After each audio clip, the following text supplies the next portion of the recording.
In case you are new to the chapel or new to what's going on in our pulpit, we've been working through the book of Hebrews.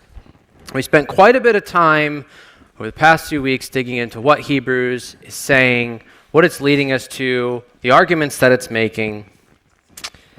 And today, I have the joy of going through almost an entire chapter in chapter 7. And when I saw that on the schedule, I thought to myself, oh boy. Should I just read it and walk off the stage and say enough is enough? No, that's not good enough. So I just want to warn you, we're going to be kind of moving at a quick clip today. And we have a history lesson that we're going to have for this text to really make good sense for us and for us to understand it well. But I'm going to do my best to cover the entire passage and to cover it sufficiently enough that we understand it, and we can work it into our hearts and let the Spirit do a work in us. So, as chapter 6 comes to a close, we're told that we have a kind of hope, a hope that's a sure and a steady anchor for our soul, and it moors us in place. That hope is an eternal priest. It's different from the kind of priests that the Jews hearing this letter, this sermon, would have been familiar with. It's priests of an altogether different type, an altogether different priesthood. So let's start as you're turning to Hebrews. We're going to start in chapter 6, verses 19 to the end of the chapter, and then we're going to start in verse 7, or verse 1 of chapter 7.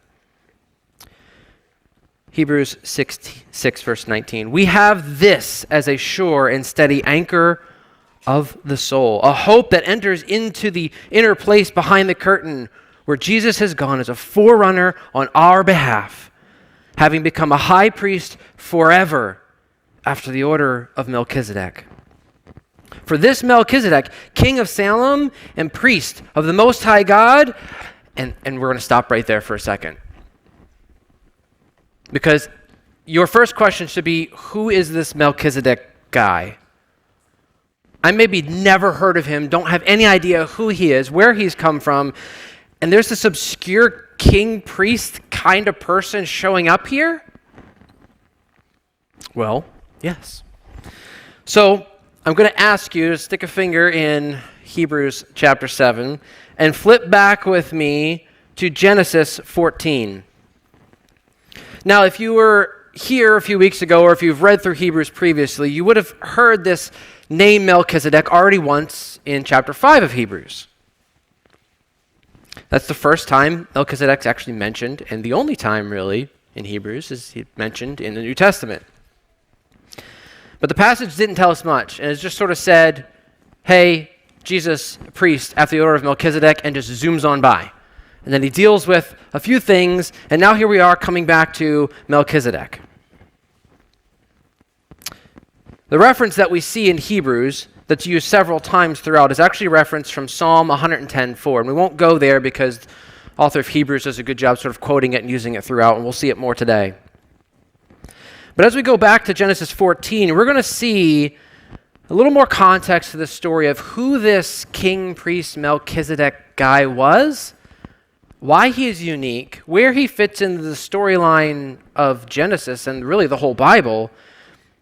And then that's going to lead us into, so why is the author of Hebrews going to make an entire chapter argument built on this one person? But just for a little context, the story back in Genesis 14, we see Abram. Abram was called by God and said, go, and I'm going to bless the nations through you. So Abram picks up, and he goes, he obeys. He takes his nephew Lot with him. He takes his wife with him. And after some time, you know the classic story of conflict where, Abram and Lot are looking out on the land and going, man, our herdsmen and our sheep, it's a mess, and they're fighting and they're arguing. So, Lot, you choose which way you want to go, and I'll go the other way, and then we'll cut ties and be okay. And so, Lot goes down to the city of Sodom and pitches his tent and his camp there. And then Abram goes into the land of Canaan. His kids, and maybe you heard this in the stories growing up. But something interesting happens after that. While Lot is living near the place of Sodom, a group of kings come in and invade that country. And they take Lot his family captive and take him home to their home country, their home area. Well, Abram hears about this, so he gathers an army to go set Lot free. And with God's help, he does that exact thing. Abraham grabs his men, they come together, they go, and they recapture Lot, and they bring him back and set him free from these rogue kings. And this is where our story then, in Genesis 14, with Melchizedek, picks up.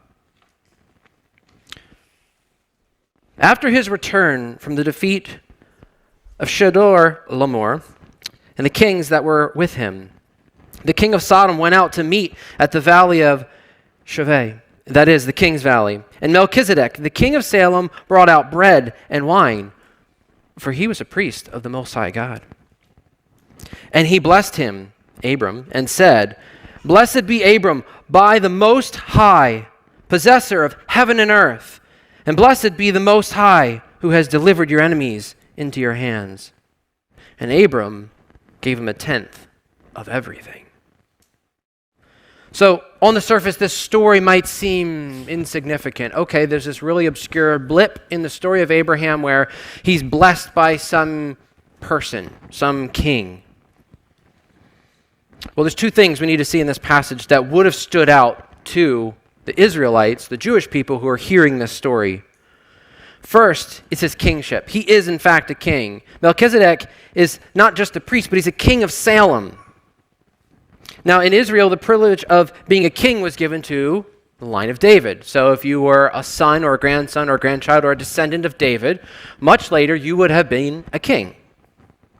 That happened much later in the story, but that was what they would have known. So kings were people who came from David.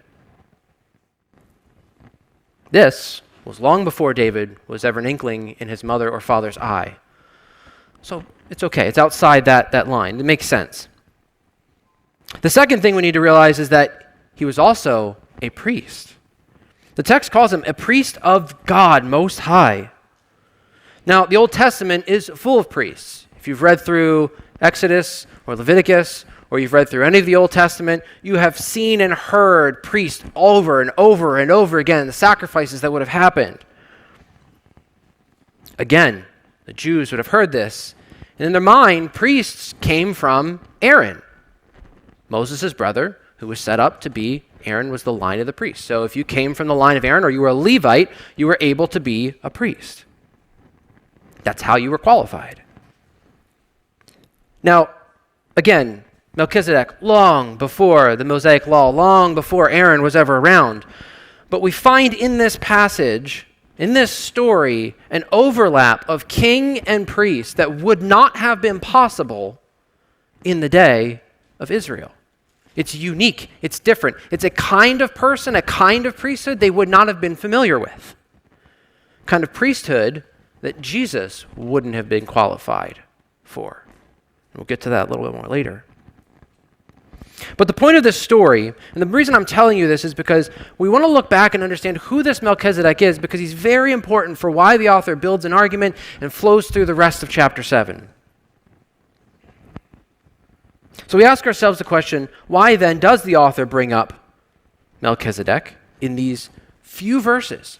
I mean, he's a blip in the Old Testament. He's at best like a sub-story of a sub-story of a sub-story, and yet here he is drawn up, and we're going to spend an entire chapter that's critical for us to understand Christ.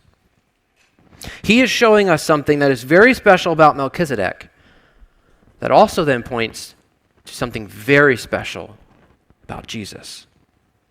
So, you can flip back to Hebrews chapter 7. Thank you for bearing with me in that short story, our history lesson here on Melchizedek. We're going to pick up in chapter 7, verse 1. For this Melchizedek, king of Salem, priest of the Most High God, met Abraham returning from the slaughter of the kings and blessed him. And to him, Abraham apportioned a tenth of everything. He is first by translation, referring back to Melchizedek, he is first by translation of his name, King of Righteousness. And then he is also King of Salem, that is, King of Peace. He is without father or mother or genealogy, having neither beginning of days nor end of life, but resembling the Son of God, he continues a priest forever. So verses 1 and 2 give us this brief overview, sort of summarize the story of this Abram, Melchizedek story. And our author notes two key things about Melchizedek here that we are to see. He looks at his names, and he looks at his lineage. First, in his name, in verse 2, we see that the name Melchizedek apparently means king of righteousness. It's tied to the idea of being righteous, something we know God demands of us. It's a bold statement to say that someone is righteous, but to say somebody is king of righteousness should grab our ears. That's what we are to see here.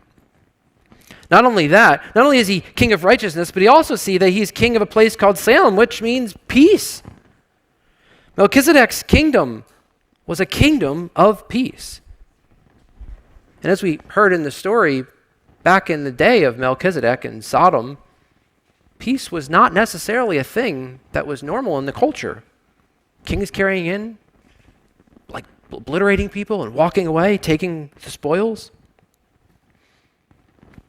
So, we have before us a righteous king of peace that would have stood out as an example then, and now asks us questions about today in Christ. So those are his names, but we also look at his lineage. There's more significance here than just the names. The names are important, but the Old Testament authors didn't give us much information about Melchizedek at all. He sort of just like appears on the scene, does his thing, and then gone again. Mysterious in that way. There's no mother or father mentioned. There's no birth or death record. The author plays on this idea and showing us how it appears that this man Melchizedek has no beginning or end. And then we see, just like Christ, he doesn't have a typical human lineage. He has a special kind of one, an eternal one. And that means that his priesthood is of the same kind, an eternal one. One that makes it possible then for Jesus to legitimately be a priest forever. All right, so in our first few verses of chapter 7 already, we've seen Melchizedek laying out a pattern of both king and priest, and also a kind of priest that has no beginning or end. This is our template. This is our pattern. This is going to be stuck in our minds for the rest of this passage.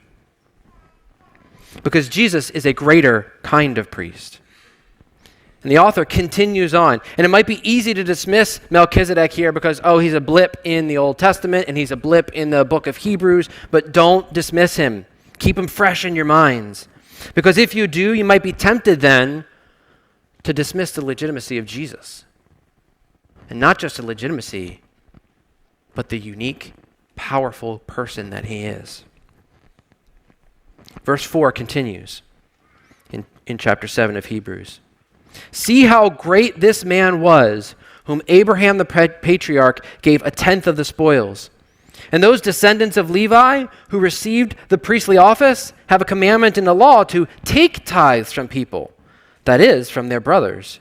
And though these are descendants from Abraham, but this man, who does not have his descendants from them, received tithes from Abraham and blessed him who had the promises.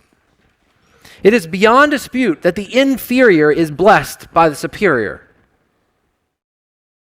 In the one case, tithes are received by mortal men, but in the other case, by the one of whom it testifies that he lives.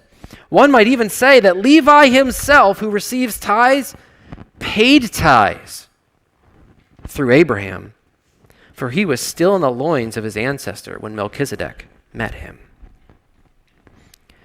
Now, I know it's confusing. There's a lot packed in here. The ESV does a great job trying to translate everything through, but we're going to take and try to capture the high points, the most important points here for us.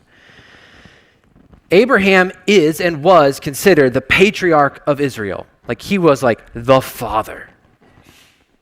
And through him, God promised to bless the nations. And through him, he established Israel.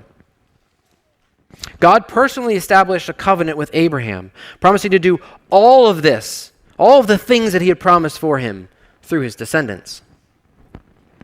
And later, through those descendants of Abraham, God would later establish the Mosaic law, or the law that was given to Moses on Mount Sinai. And that law is what gave Israel the priests that they were familiar with in the day that this letter was read. So, there are many, many generations of priests. There are many generations that made the nation of Israel. And so it's easy to see then why, if you look back through the history and we start with Abraham and track out why Abraham is considered to be the greatest patriarch, like the father of all the things.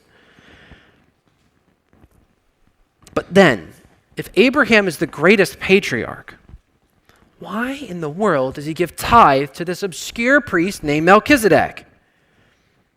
If the priests from the line of Levi are established through their father Abraham, shouldn't Abraham be taking tithes or gifts from Melchizedek? And shouldn't Abraham be the one blessing Melchizedek instead of the other way around? And that's exactly the point. Hebrews is trying to argue that Melchizedek was a greater kind of priest than Abraham was. He was of a greater order, a greater background, because of the kind of relationship that we see here. Abraham is the one being blessed by a greater person. And if in fact he does give gifts and tithes and offerings to Melchizedek, it's because Abraham recognizes the position of Melchizedek in his service to God Most High. And this is an important point for us, because the Hebrews have been wrestling with some difficult things in their culture. They're being tempted and lured back to going to the law, to obeying God's rules and commands, not just as a cultural thing, but to keep them and earn their salvation. That doesn't work, brothers and sisters. Laws don't save us. But Melchizedek shows us that Jesus is of a different kind of order. And in fact, Jesus is of a more superior order. Jesus is greater than the law, than Moses, and even Abraham himself. So Hebrews continues in verse 11, and it shows us more of how the law given to Moses isn't better than Jesus. And this is a critical point. We're going to start talking about the law and covenants and perfection. And there was this illusion and this belief that following the law was the thing that granted and earned us salvation. If I can keep all the rules the way God had given them, Israel believed, then I am saved. But the author of Hebrews continues in verse 11, helping us to see the truth, the folly there. Verse 11, now if perfection had been attainable through the Levitical priesthood, for under it the people received the law, what further need would there have been for another priest to arise after the order of Melchizedek, rather than one named after the order of Aaron? For when there is a change in the priesthood, there is necessarily a change in the law as well. For the one of whom these things are spoken belonged to another tribe, from which no one has ever served the altar. For it is evident that our Lord was descended from Judah, and in connection with that tribe, Moses said nothing about priests. So several times throughout the book of Hebrews, we've heard Jesus is a priest in the order of Melchizedek, and that would have been like feedback to the Israelites and the Jews who would have heard this, because, as the text points out, priests don't come from the line of Judah where Jesus came from. So how in the world can you then claim that Jesus is our great high priest that we can run to? Well, there's also another pattern after the order of Melchizedek. But it's not just the priesthood that's important, because the Mosaic law and its priesthood demanded perfection. If you've ever read through any of the Old Testament laws or seen the regular sacrifices, there was a need to continually obey in a way that demanded regular work. But that work can't make anyone actually perfect. And verse 11 makes it clear that no one can be perfected by an attempt to follow any set of rules, even the divinely inspired law. And what does God demand of us? He demands righteousness. He demands a perfect life. For us to be saved, that's what's required to save us. So, no matter how hard you try to follow a set of rules, it's not going to make God happy. It's not going to save you because it doesn't keep you perfect. In fact, it does the opposite. If you've ever tried to keep a set of rules, what inevitably happens? You break one. What happens when you break one? You just showed you're not perfect, and there's no one doing that. There's only one perfect person who's ever walked this earth, and it's nobody sitting here in this room. It's no one standing here on the stage either. It's Jesus. So God, being gracious, sent a new and different kind of priest, one who brings us life and one who brings us grace, powerful grace, a throne of grace, because that's what we needed. Jesus is our great high priest that isn't a Levite, and that's very important because Jesus doesn't bring the law here. He's in a different order. If Jesus was a Levite, you could argue all of those laws are what we need to follow today, and that's what's required for salvation.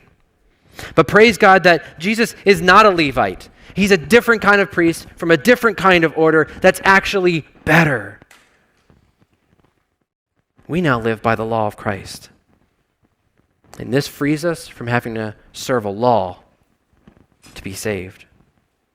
And that's what the author is trying desperately for the hearers of this sermon in the Hebrews and the Jews. He's trying to help them understand this because it's very easy for even us to think this way today too.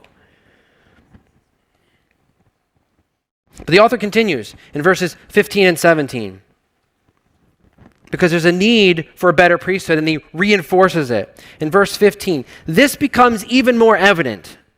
The law changing in the new priest becomes more evident when another priest arises in the likeness of Melchizedek, who has become a priest, not on the basis of legal requirement concerning bodily descent or family origins, ancestry, but by the power of an indestructible life. For it is witnessed of him, you are a priest forever after the order of Melchizedek. This new priesthood that lays aside the old law because Christ has appeared and become our new great high priest. And as we've looked at the pattern of Melchizedek, we see that the genealogy of Jesus isn't what's necessarily important here for his priesthood. It's his eternal nature.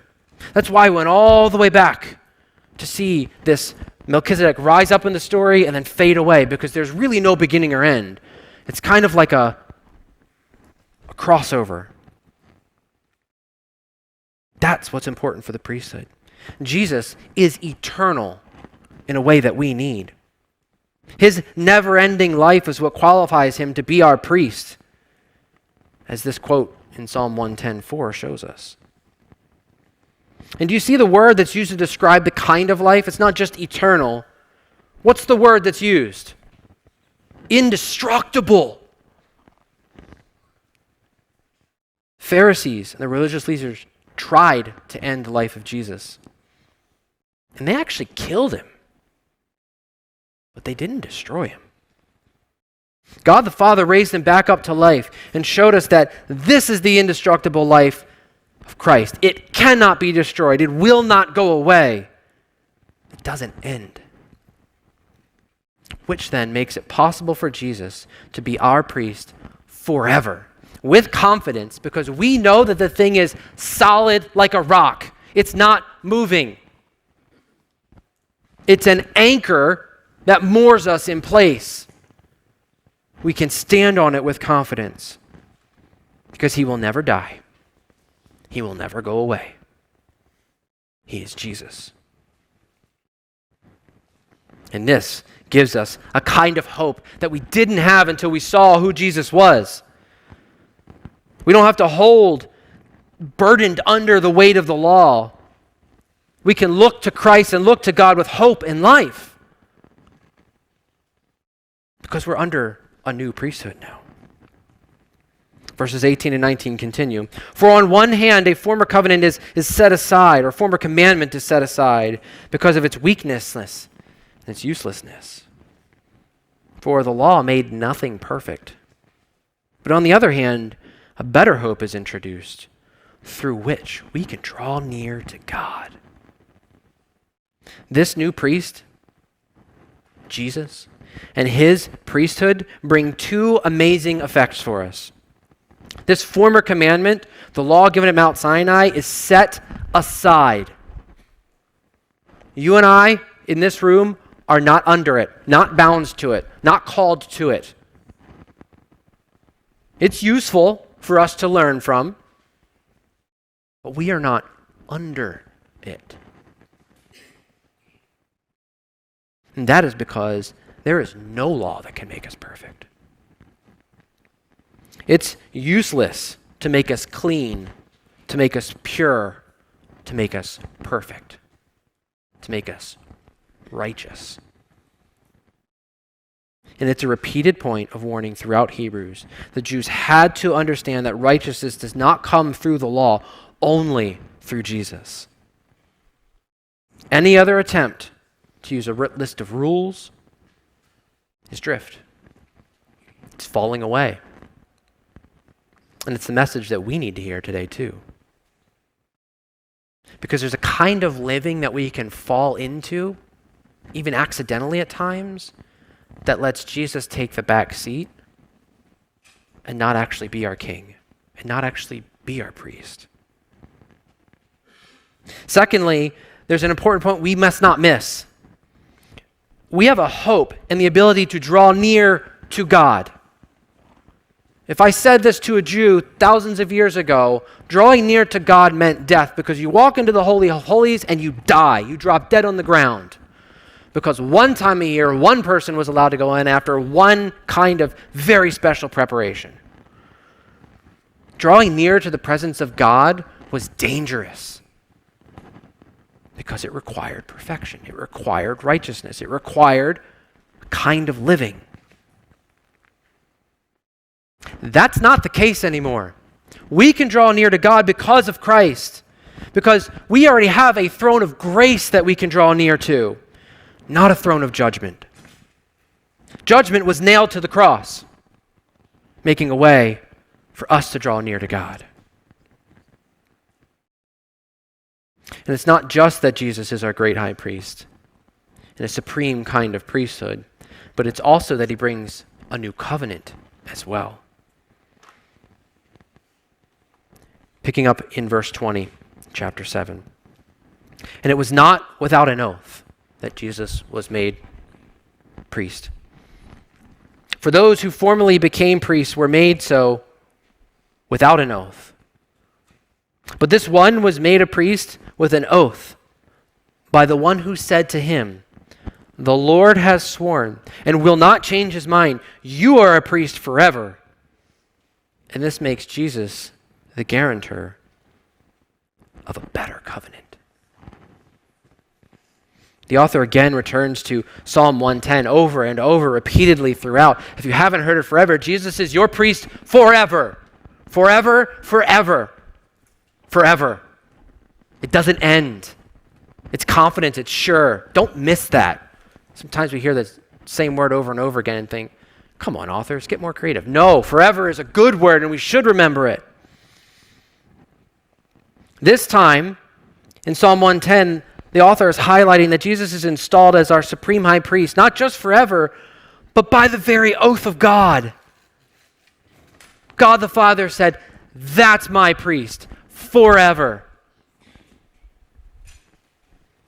This is sealed by the almighty, all-powerful Yahweh God, who when he speaks, worlds are created. His word makes things appear. So when you hear that God the Father spoke, it's sure. God himself has installed Jesus into a new kind of priesthood with his very own words of promise. And this stands in contrast to the ancestry or the genealogy that qualified the old covenant priests. But now, by the grace of God, through this oath, Jesus is our high priest of this new and this better covenant. And that covenant makes us viewed as righteous through the work of Christ and brings peace with God. Now, just a quick note. This is the first time we're going to hear the word covenant in Hebrews, but pay attention because what you're hearing today is going to build over the next few weeks. So, just file it away in your little library of memory. Write it down, a note in your Bible, whatever you need to do. The author is going to talk more about that in Hebrews. But there's one more note. We live in a very consumeristic world.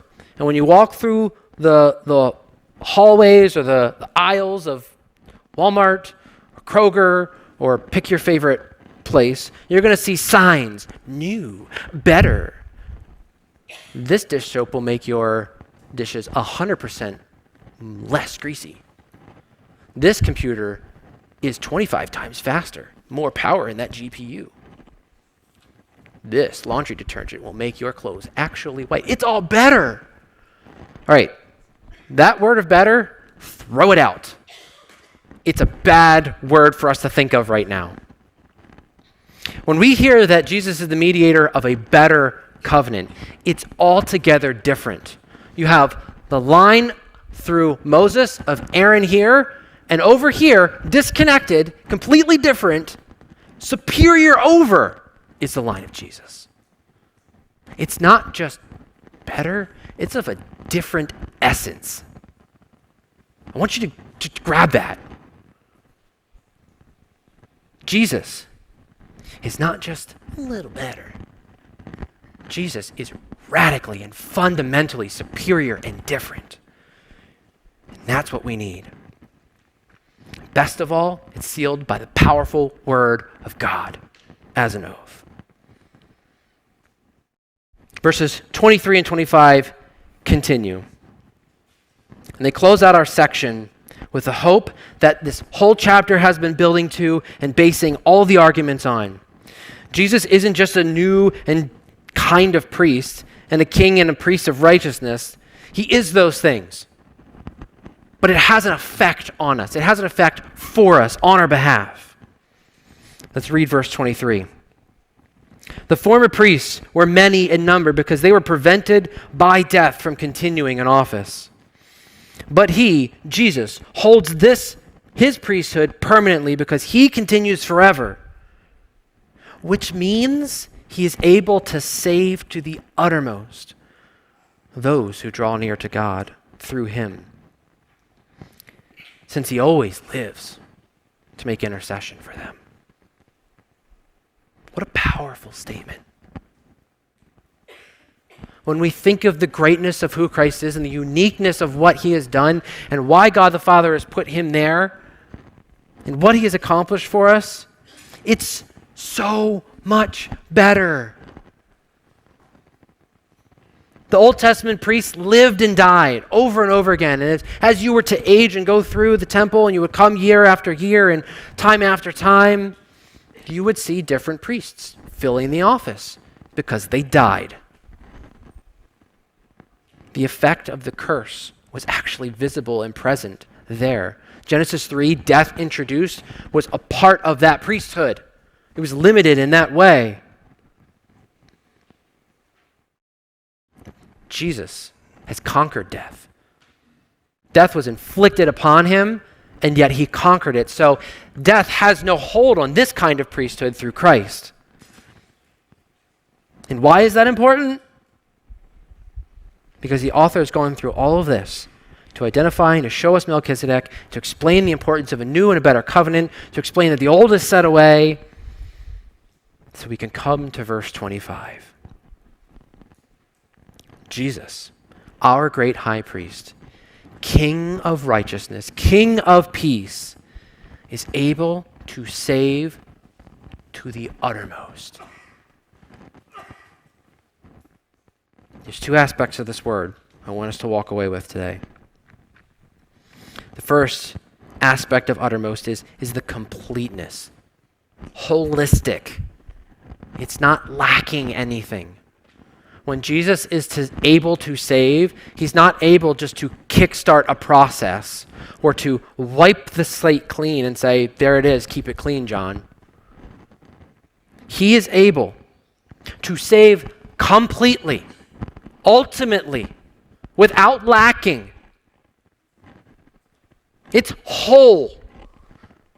You don't grab the apple off of the shelf and look at it and go, oh, well, somebody took a bite out of that one. It's not missing any parts. These Jews that are listening to this are slipping back into the old priesthood and the old ways of living, feeling compelled and pressured to start living and acting in a particular way. So, God, please stay happy so you will preserve me and save me. No! Brothers and sisters, no! Jesus saves completely. End of the story. Nothing left.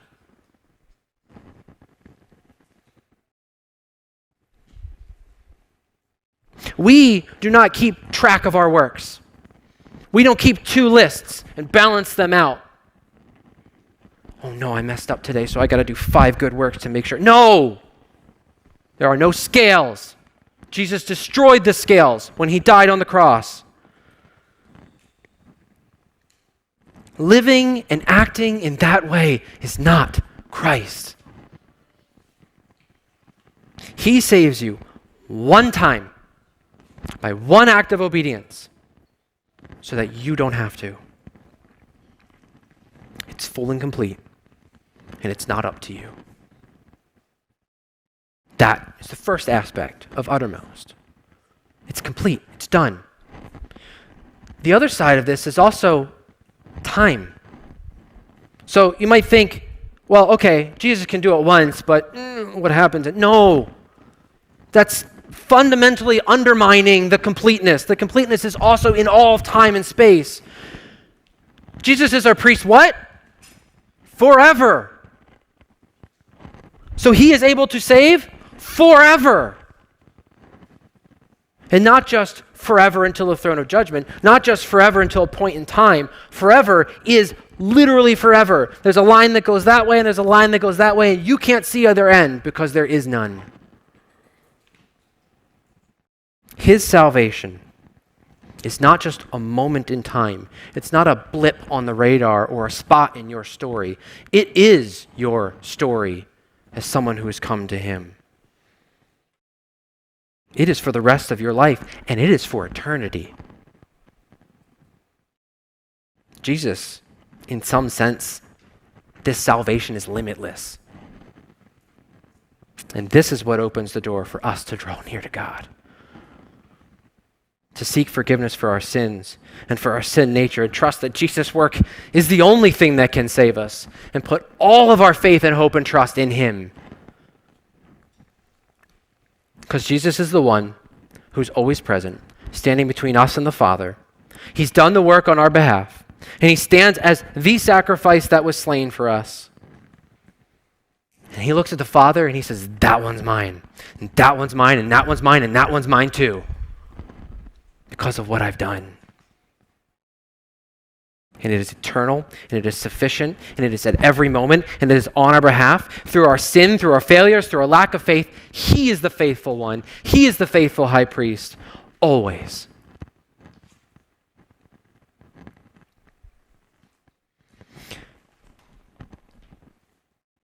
So as we wrap up, I want some things to weigh on your heart and to linger on you. And hopefully the Lord Spirit's already been working in that way. Jesus, if we're going to try and summarize all this, Jesus is our powerful king priest. And he's not like the priests of the old covenant. He's of a different, a better kind of priesthood. One full of grace and full of hope, bringing a better new covenant. God the Father himself installed Jesus with this oath, permanently, forever. This means that our salvation is not up to us, because Jesus is constantly interceding for us, being the mediator before God the Father. So for those who are here who are new to the Bible. Maybe you're new to church, or maybe you're new to this guy Jesus. And you're confused why we spent an entire morning listening to some guy drone on about Melchizedek in some really archaic blip in an Old Testament story. That's okay. It's okay. We're glad you're here to listen. But the important point that we need to understand is that it is Jesus that saves us, and he doesn't bring with him this bag of rules that we need to follow to earn our salvation. He is the one who's done the work when he died. And all you need to do is believe and have faith in him, in his death and his resurrection, and that's what's enough to save you. There are others here who maybe we've known about Jesus for a long time, but we haven't yet drawn near for salvation. And maybe there's something preventing us, but the message of Hebrews is full of invitations to come, to draw near. And it's also full of warnings that Jesus is the only way. There is no other way to God.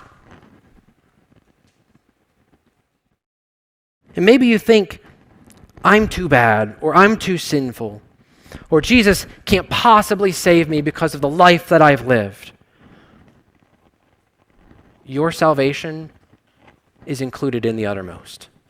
Draw near to him, and draw near to him now. Don't wait. There are others who are believers and they've already drawn near to God, and yet sometimes their faith is wavering, and we're not really grounded in that anchor, that moor is not holding us in place, and we want to drift. Don't drift. You might even wrestle with whether or not you're good enough to be saved, or whether the way you're living isn't perfectly in line with rules and laws. Brothers, sisters, have faith. He can save. He does save. He did save. Jesus is able to save to the uttermost, and that doesn't disappear once you've drawn near. And for those who are running the race well, keep on going. Grab people by the collars next to you and drag them along with you. But be on guard and cling tightly to Jesus. Don't let go. Don't drift. Be on the lookout for it. Check your anchor. Check your rope regularly. Make sure you're in the Word. Make sure you're bathed in the gospel so you know it well. And work hard to remain faithful to him. And as we close, it might be really easy to set our text down and to walk away and to say, man, that's a great story for yesterday, or maybe even for right now. But brothers and sisters, for those who draw near to God, we have an eternity that we cannot comprehend. And it's all because of Christ. And it is good, and it is wonderful, and it saves us from a different kind of eternity that we cannot comprehend because of what Christ has done. Let's pray. Father, I can talk to you now because of the work of your Son. You not only can hear, but you want to hear. You plead with us to talk to you. I'm baffled at times, Lord. Why you care about us so lowly, a creation that has rebelled against you, continues to rebel regularly, and yet through your grace, through the work of Christ, you have saved us. Father, thank you. Thank you for Christ. Thank you that we have a throne that we don't have to fear. We have a throne that is full of grace that we can fall on our faces to and kiss the feet of our Savior and our priest. Help us to remember that. Help us to live for that each day. Amen.